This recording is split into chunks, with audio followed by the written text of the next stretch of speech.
இயற்கை மற்றும் வனவிலங்கு காத்த வனத்தாய், யானைகளை காக்கும் பெண் சிங்கம் என்று பெயரெடுத்து இயற்கை அன்னையையும் அதன் பிள்ளைகளையும் காடுகளையும் கட்டிக்காத்து இன்று மகத்தான சக்தியாக பார்க்கப்படும் முதல் தமிழ் பெண்மணிதான் உமா ஐஎஃப்எஸ்.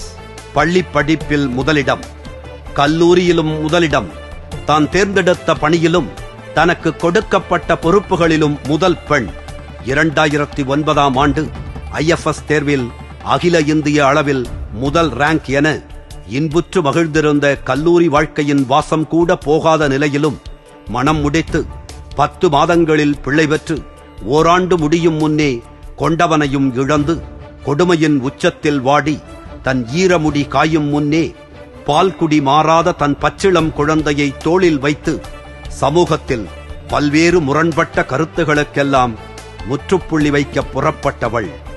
சமூகத்தில் கணவனை இழந்துவிட்டால் கைம்பெண்ணாக வீடு கூட தாண்ட முடியாத வீதியில் கால் வைக்க முடியாத விதவை பெண்ணாக இருந்த நிலையில் பெண்கள் மீதிருந்த சமூகத்தின் வார்த்தைகளுக்கும் கேள்விகளுக்கும் கிண்டல்களுக்கும் பார்வைகளுக்கும் ஒரு மாற்று சக்தியாக, புதுமை பெண்ணாக, மனதிலே வைராக்கியம், நெஞ்சிலே உறுதி, நேர்கொண்ட பார்வை, அடையும் வெற்றி உறுதி என தீர்க்கதரிசியாக எழுந்து சிங்கமாக புறப்பட்ட பொன்னியின் புதல்வி.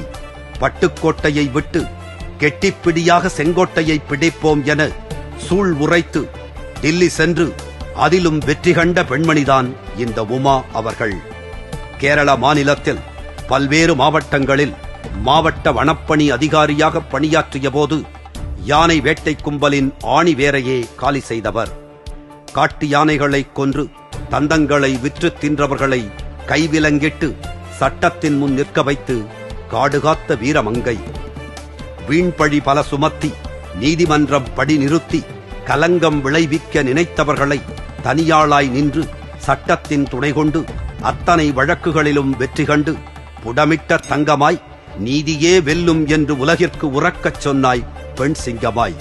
வனப்பணியிலும் களப்பணியிலும் சாதித்த பெண்மணி உமா ஐஎஃப்எஸ் அவர்களுக்கு காந்தி உலக மையம் தமிழகத்தின் முதல் சாதனை பெண்மணிகளுக்கான விருதினை வழங்கி கௌரவிப்பதில் பெருமை கொள்கிறது.